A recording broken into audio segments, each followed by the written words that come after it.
Good afternoon, ma'am. Good afternoon, everyone. Sumpay din sa report ni Elder Serna. The Malolos Congress had Ambrosio Yansares Bautista as its temporary president. An election was done in the afternoon of that day. An elected officer of the legislative body, Pedro E. Paterno, was elected president. Benito Ligarda, vice president, Gregorio Araneta, first secretary, and Pablo Ocampo, second secretary. Ang Kongreso ng Malolos ay patuloy na binibigyang pagpapahalaga bilang isang mahalagang bahagi ng kasaysayan ng bansa. Ang papel na ginampanan ni Ambrosio Yansares Bautista at ng iba pang opisyal ng Kongreso ay patunay na sa kabila ng mga pagsubok at hamon, kaya nating magkaisa at magtagumpay sa pagpapakatatag ng ating bayan. The ratification of the Act of the Declaration of Independence was the first significant act of the Malolos Congress. It was done on September 29, 1898, and Aguinaldo again graced the legislative body with his presence. He said that the Philippines is for the Filipino, that the cold now remain in the peace, for we are one in mind, and nobody desire annexation and autonomy. Ang ratifikasyon ng Act of the Declaration of Independence ay isang mahalagang bahagi ng kasaysayan ng Pilipinas dahil ito ang unang hakbang sa pagpapakita ng kasarinlan ng bansa. Mula sa dayuhang pananakop, ito ay nagpapakita ng determinasyon at pagkakaisa ng mga Pilipino. Sa layuning ng mga kasarinlan, sa pamagitan ng ratifikasyon na ito, ipinakita ng Pilipinas na sila ay isang mahalayang bansa at handang ipagtanggol ng kanilang. The framing of the Malolos Constitution was implied for in the June 18, 1898 decree issued by Aguinaldo. The framing, however, was an action taken from the former's address to the Malolos Congress during its opening, when he stated to write with their votes the immortal book of the Philippines Constitution as the supreme expression of the national will.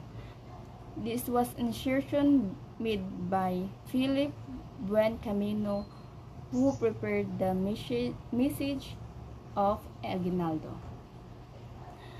Ang pagsasakatuparan ng Constitution ng Malolos ay nagpapakita ng pagpapahalaga ng mga Pilipino sa kanilang kalayaan at pagiging malaya bilang isang bansa.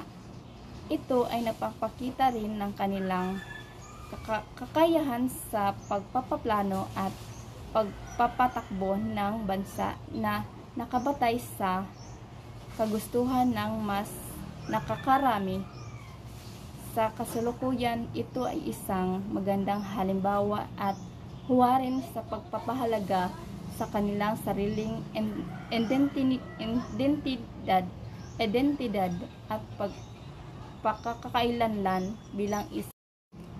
Joaquin Gonzalez and Philip Calderon drafted the rules for the drafting of the Constitution, comprising the committee to draft the Malolos Constitution, where Pedro Paterno, Philip Buen Camino, and Philip Calderon.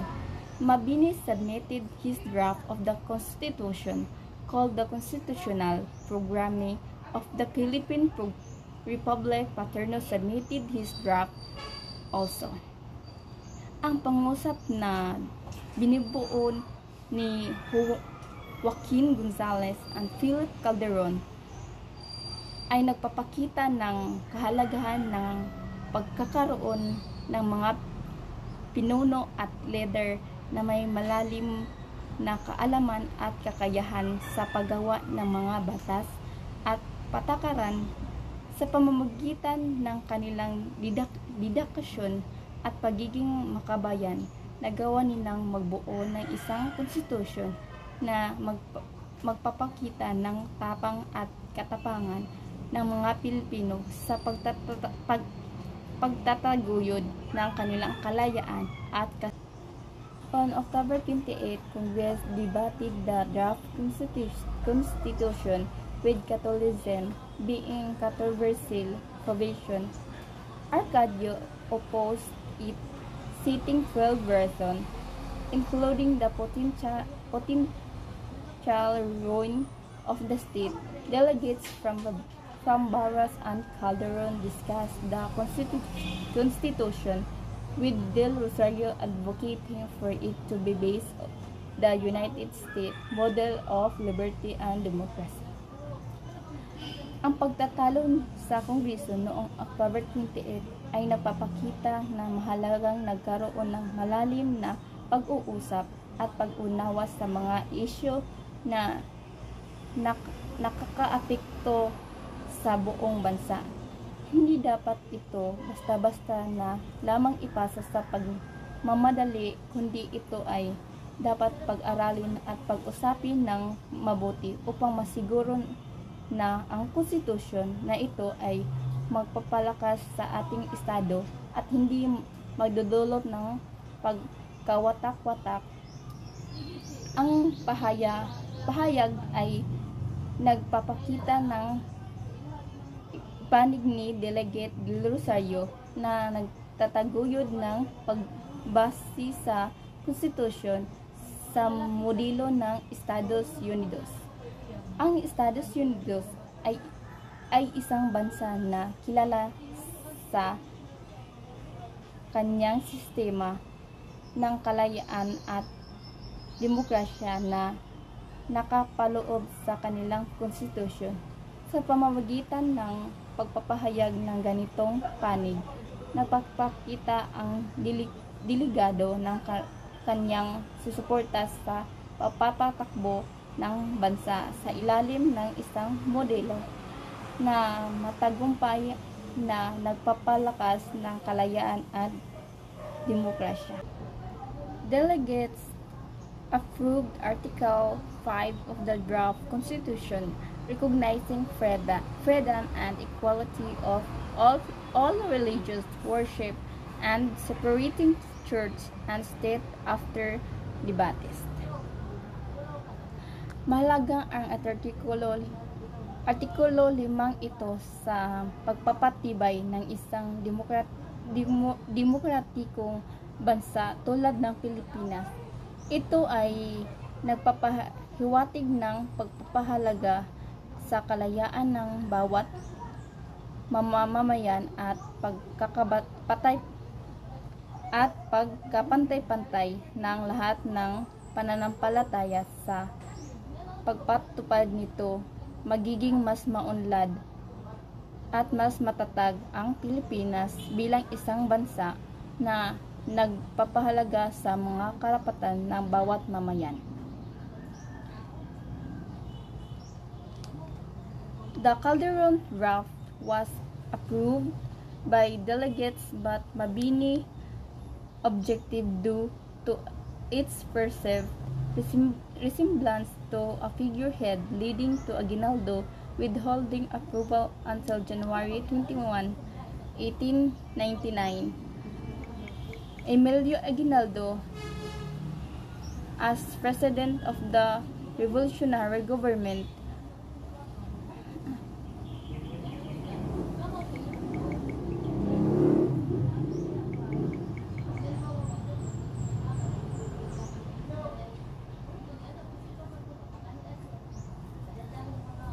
the Calderon draft was approved by delegates, but Mabini objected due to its perceived resemblance to a figurehead, leading to Aguinaldo withholding approval until January 21, 1899.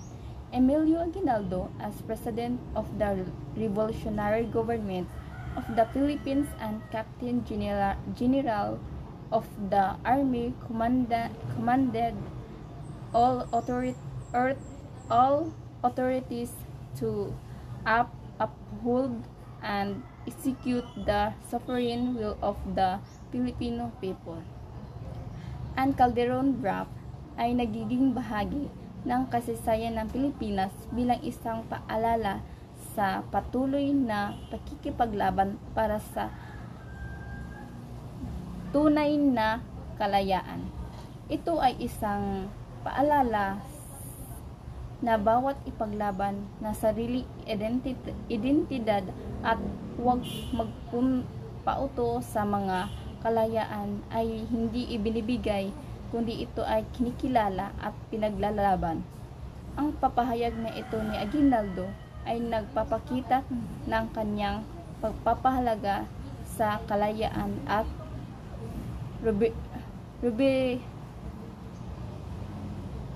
soberanya ng mga Pilipino.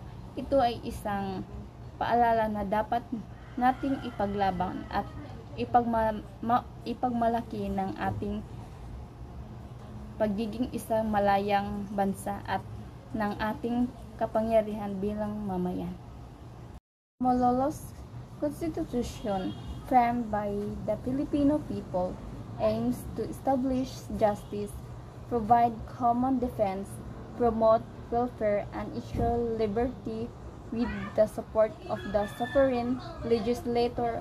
The Malolos Constitution, drafted by 88 National Assembly delegates, consists of the 14 titles, 101 articles, and an additional article restoring religious cooperation, lands, building, and properties to the Filipino state. Ang konstitusyon ng Malolos ay nagpapakita na sa pamamagitan ng pagkakaisa at determinasyon, ang mga Pilipino ay kayang magtatag at magpapatakbo ng isang malayang bansa na mayroong hustisya, kapayapaan, at kalayaan para sa lahat.